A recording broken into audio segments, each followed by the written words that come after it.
Today, I'm breaking down the tips that we use with our clients at Produce Your Podcast to make sure their podcast is the growth engine that drives the revenue for their businesses. This is the Growth Accelerator Podcast. Now your host, Traci DeForge.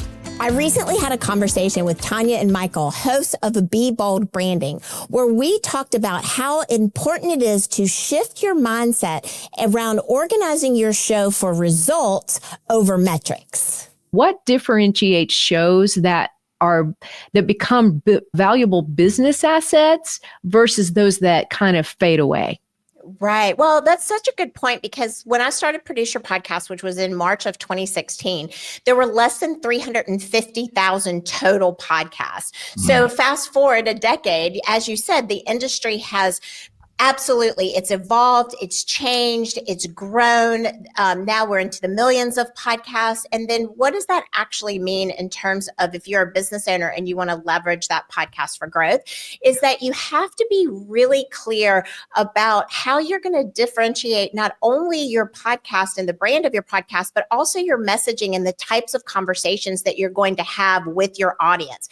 Because let's say, for example, if you are a consultant and maybe you're writing a book. So do you want to leverage your podcast to create the chapters for those books so that you can have your audience engaged in the process as the book is being developed, while at the same time you're building the audience for that book release? So then you're getting really good data on engagement from where your audience is coming from, how they're consuming your content. And then ultimately that could layer into your marketing strategy for when you launch the book. Is that going to be a pre-sale strategy? Are you going to actually go and do live events in some of those markets where you have been growing your audience alongside writing the book? So there's so many different opportunities for business owners and podcasting that the number of podcasts really shouldn't be in any way an intimidating factor, or even anything that you should use as a reason not to start a podcast. It really should be even more of an encouragement factor to why you should start a podcast, because it's showing now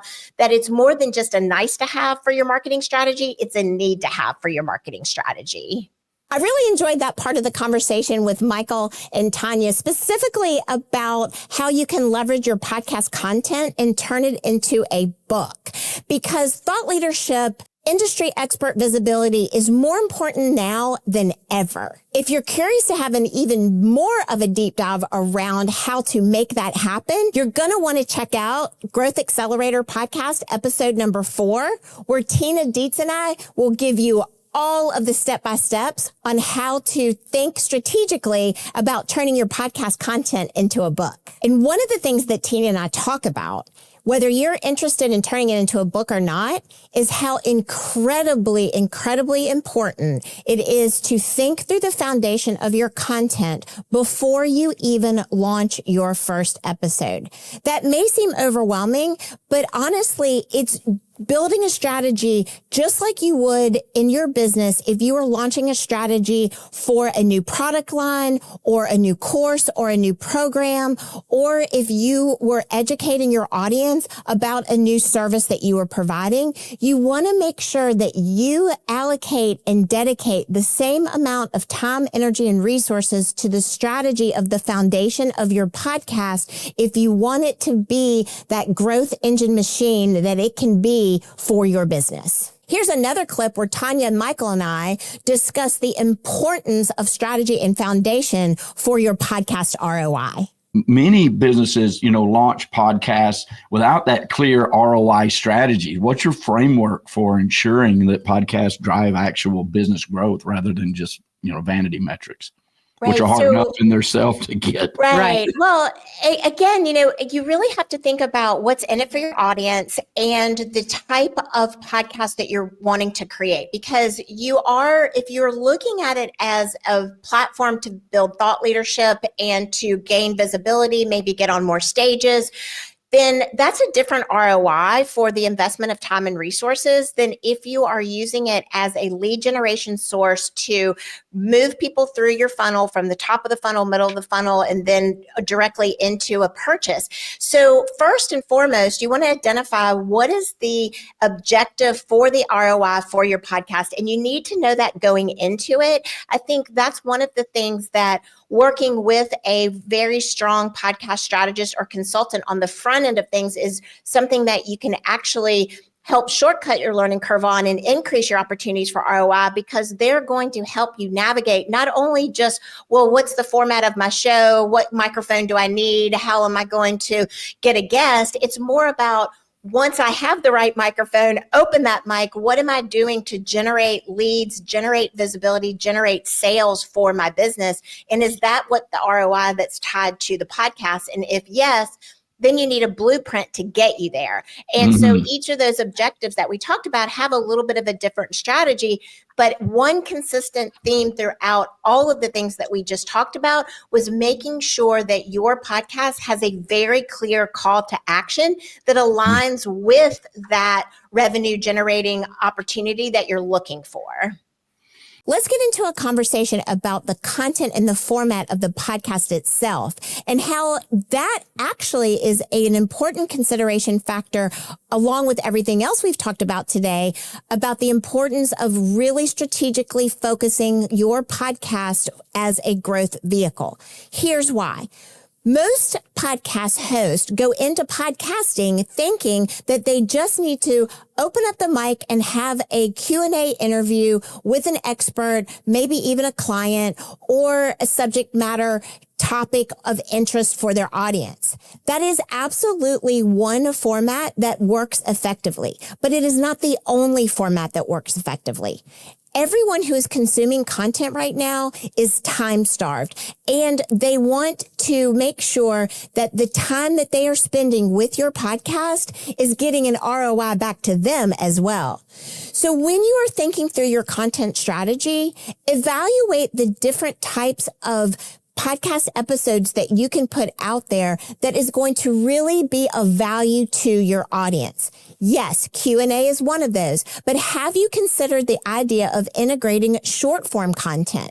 Short form content, by Produce Your Podcast definition, is a piece of content where you are really showcasing your expertise, where you are providing tactical tips, where you are providing a deep immersion into one specific topic, something that people could find you in a Google search and get the problem that they want solved. They can find that solution in your short form episode. It's also very efficient to repurpose additional content into your short forms. This podcast that we're doing today is a perfect example of that.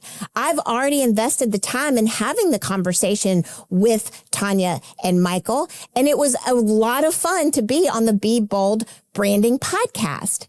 But it's also an opportunity for me to take that piece of content and help you solve your problems of growing your show and break down some of the audience growth barriers that you're experiencing, so that you can take this information that I'm providing to you and then take that and make your podcast better. See what I did there?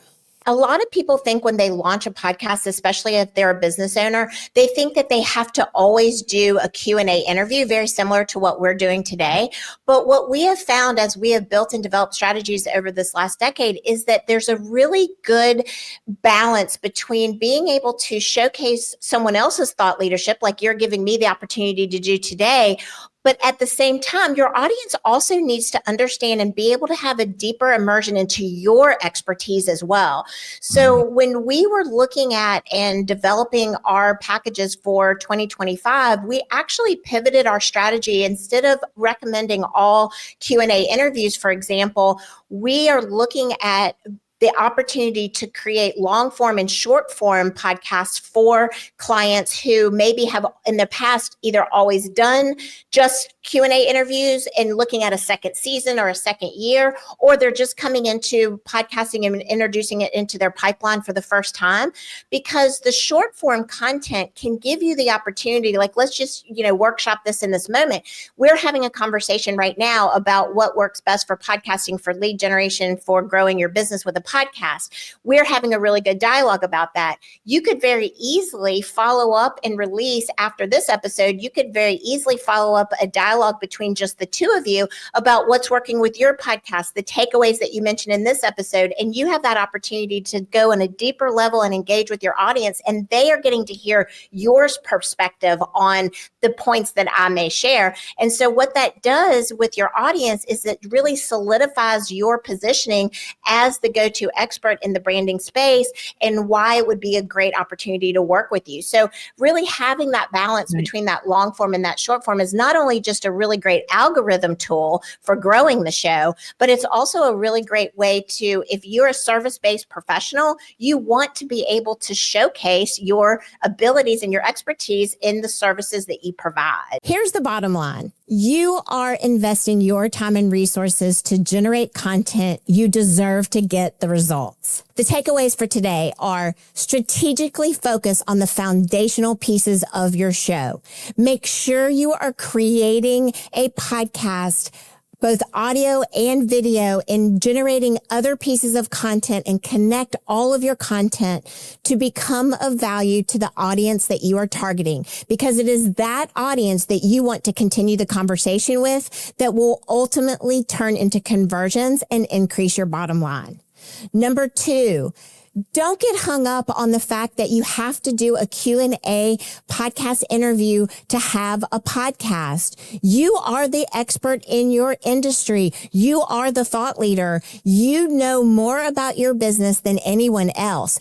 Use those short form content pieces to showcase you, to invite people to connect with you, to have and give people the opportunity to know what it feels like to work with you, to connect with you, to build a relationship with you. There's no better content strategy than a short form episode to get that done. And the bonus tip is that when people are scrolling through the feed and looking for a snack size bite of content to inspire them, educate them, make them feel lighter or smarter, your short form content will win. And number 3, do not be intimidated by the number of podcasts that are out in the world. Even more so, the number of podcasts that may be specifically targeted in your business category, because you are going to be creating content that is original from you, that is specific to you and your business, and is going to connect with the audience that wants to do business with you. Congratulations! You're on your way to turning your business or company's podcast into a thriving lead generation and marketing force. Connect with us and schedule a meeting with our team at produceyourpodcast.com. Launch or grow your podcast and start generating more visibility, leads, and sales for your business today. Let's get started.